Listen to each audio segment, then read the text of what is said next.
Viewers, इस वक्त मैं मौजूद हूँ तकसीम स्क्वायर के ऊपर। तकसीम स्क्वायर जो है इस्तांबुल का सेंटर पॉइंट भी आप कह सकते हैं और सबसे मशहूर एरिया भी कह सकते हैं, क्योंकि तकसीम स्क्वायर जो है तमाम टूरिस्ट अट्रैक्शन इसके बिल्कुल करीब हैं। और मेरे पीछे जो आप देख रहे हैं तकसीम स्क्वायर में, ये मुस्तफ़ा कमाल साहब जो हैं, ये उनका स्टैचू लगा हुआ है। और इस तकसीम स्क्वायर में ये जो मॉन्यूमेंट बनाने का मकसद जो तुर्की की आज़ादी है उसकी याद को ताज़ा रखना है। और मेरे पीछे जो मॉन्यूमेंट है इसमें मुस्तफ़ा कमाल साहब के साथ आप देख सकते हैं 2 रशियन जर्नैल जो है उनके स्टैचू भी मौजूद हैं। इनको लगाने का मकसद यहाँ पे ये है कि रशिया ने या सोवियत यूनियन ने जो तुर्की की आज़ादी के अंदर जो जद्दोजहद में अपना किरदार अदा किया उसको खराज तहसीन पेश करने के लिए ये स्टैचू यहाँ लगाए गए हैं। और इसके अलावा मुस्तफ़ा कमाल साहब के जो साथी हैं उनके स्टैचू भी मौजूद हैं। इस स्टैचू की और इस मॉन्यूमेंट की थोड़ी सी हिस्ट्री भी मैं आपको बता देता हूँ। इसको इटालियन एक डिज़ाइनर ने बनाया था और इस मुकम्मल स्टैचू को ब्रॉन्ज़ के साथ इटली में ही तैयार किया गया और इटली से तैयार शुदा हालत के अंदर यहाँ पे इस्तांबुल में शिफ्ट किया गया था। तो अगर मैं इसको दूसरी साइड पे आपको दिखाऊं तो यहाँ पे मुस्तफ़ा कमाल साहब के जो दूसरे साथी थे आज़ादी में जिन्होंने अहम किरदार अदा किया, उनके भी मुजस्मे यहाँ पर मौजूद हैं। और इसके पीछे वाले हिस्से में जो मुस्तफ़ा कमाल के सिपाही थे और मुस्तफ़ा कमाल के साथ मौजूद है। अगर मैं आपको इस तरफ से दिखाऊं तो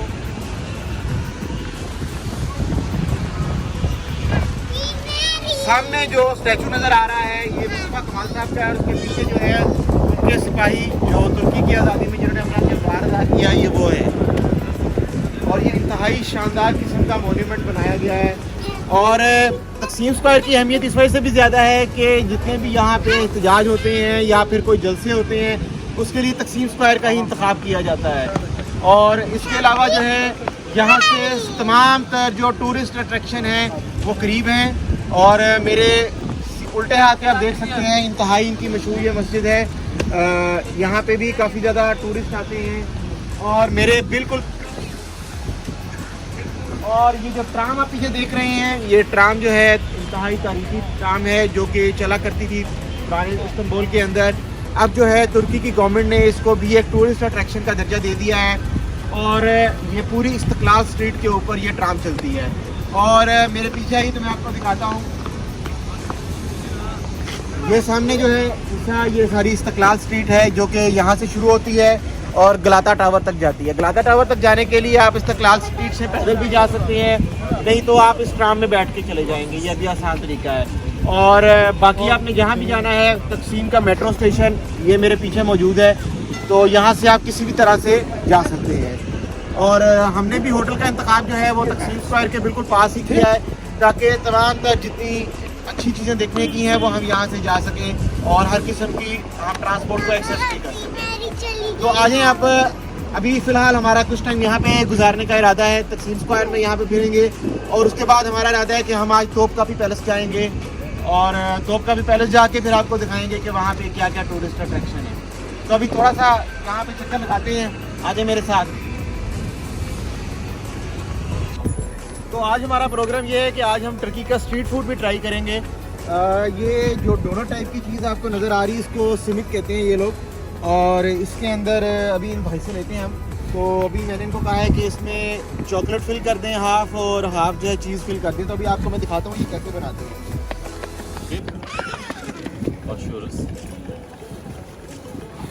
ये देखें जी, बीच में से इन्होंने काट लिया है इसको और इसकी शेप जो है जिस तरह बिल्कुल डोनट होता है उसी तरह का ये एक ब्रेड है और ये एक चॉकलेट लगा रहे हैं।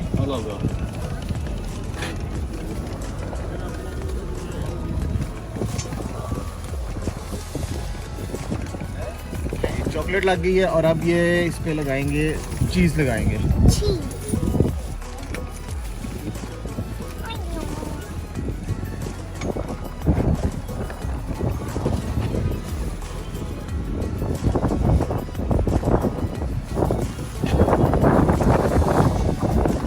और ये सिमिक की जो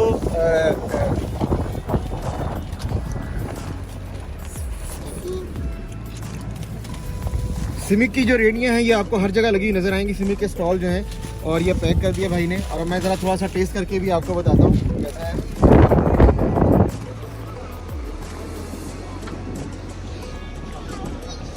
चलें जी, हमने ले लिया, अब खा के मैं आपको बताता हूँ कैसा टेस्ट है।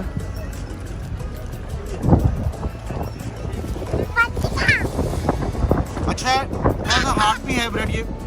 और अभी मैंने चॉकलेट वाला पार्ट खाया और काफ़ी अच्छा बना हुआ है।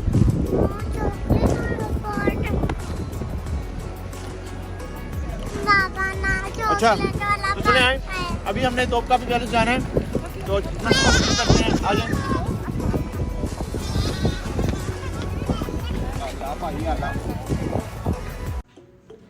तोप कापी महल सल्तनत उस्मानिया के सुल्तान की सबसे ज्यादा अहम रिहाइशगाह और दरबार था। इस महल की तामीर 1459 में शुरू हुई और 1478 में मुकम्मल हुई और इस तरह ये सल्तनत उस्मानिया का इस्तांबुल में दूसरा महल बन गया। इस महल में सल्तनत उस्मानिया के 25 सुल्तानों ने लगभग 600 साल तक हुकूमत की। जदीद तुर्की के क़याम के कुछ अरसा बाद 1924 में इस महल को म्यूजियम का दर्जा दे दिया गया।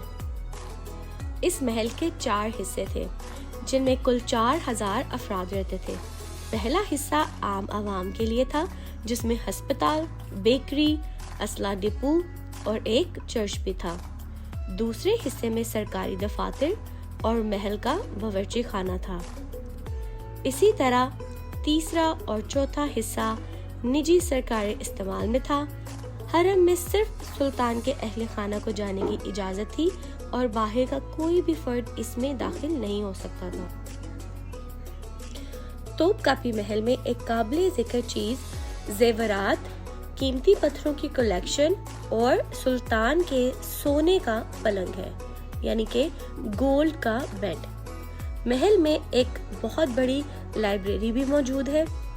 चौथे हिस्से की एक खास बात यह है कि यहाँ सल्तनत उस्मानिया के तमाम सुल्तानों के पसंदीदा फूल और पौधे लगाए जाते थे और ज्यादातर सुल्तान माह रमजान में रोजा यहीं पे अफ्तार किया करते थे।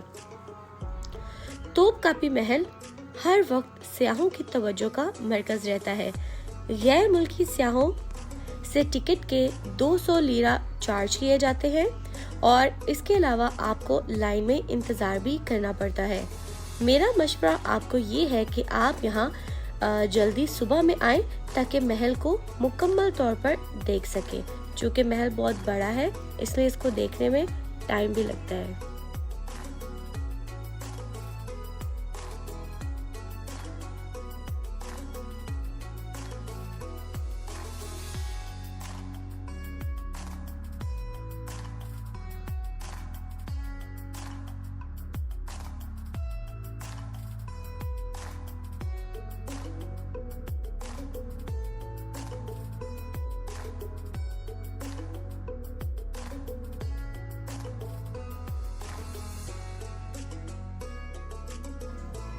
ये महल अपने आप में फने तामीर का एक शाहकार है और इसकी तामीर को देखकर बहुत अच्छे से अंदाजा होता है कि किस कदर मेहनत और दौलत इसकी तामीर में इस्तेमाल हुई है।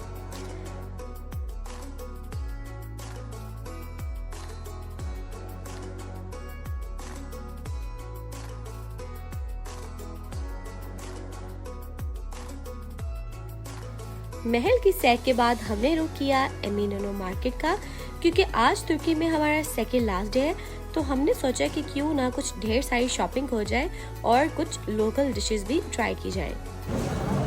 तो वे बस एमिनोनो के एरिया के अंदर अभी हम एक्सप्लोर कर रहे हैं बाज़ार को, शॉपिंग वगैरह भी। इस वक्त हम स्पाइस बाज़ार में मौजूद हैं और ये मैं आपको दिखाता हूँ, बड़ी ज़बरदस्त चीज़ है।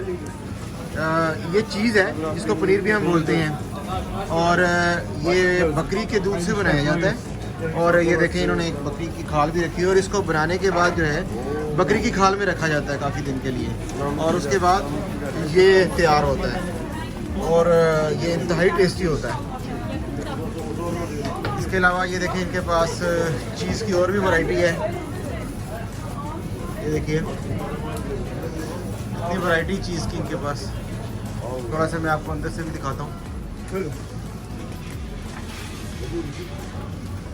देखें चीज़ की इतनी वैरायटी है इनके पास, आपने कहीं नहीं देखी होगी इतनी वैरायटी का चीज़, और ज़्यादा महंगा भी नहीं है।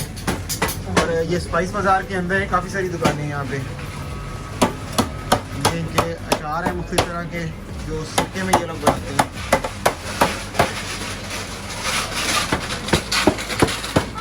तो फाइनली काफ़ी दिन से हमें अदाना कबाब की तलाश थी और आखिरकार हमने ये जगह ढूंढी है।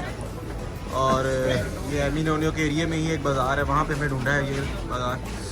और ये शॉप है, इसमें जाके देखते हैं जनाब क्या है इनके पास। और ये देखिए अदाना कबाब का ये तैयार कर रहे हैं। और देखिए हम क्या क्या ऑर्डर करते हैं। ये इनका मेन्यू लगा हुआ है सामने।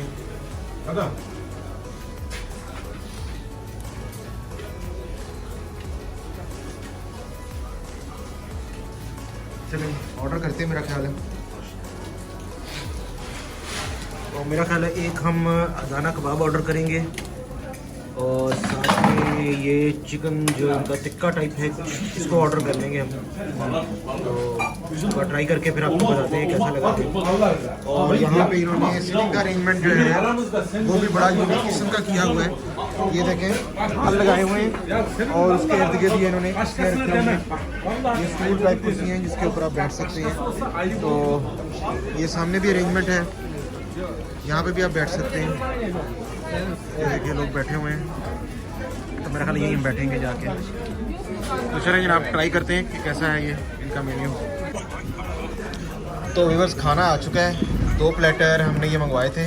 इसमें से ये कुछ मैंने रोटियां दी हैं हमें जो इनकी ब्रेड है, साथ ये कबाब है, माश की दाल है और ये कुछ सैलड है।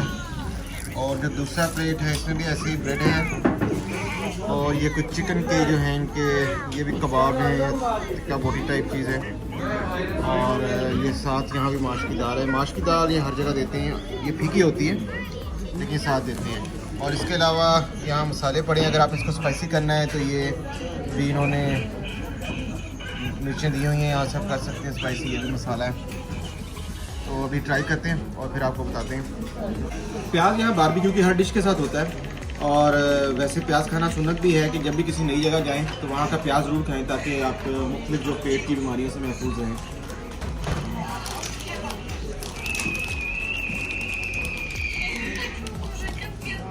और ये जो मिर्च है ये इस बारबेक्यू से बहुत अच्छा मजा लेता है।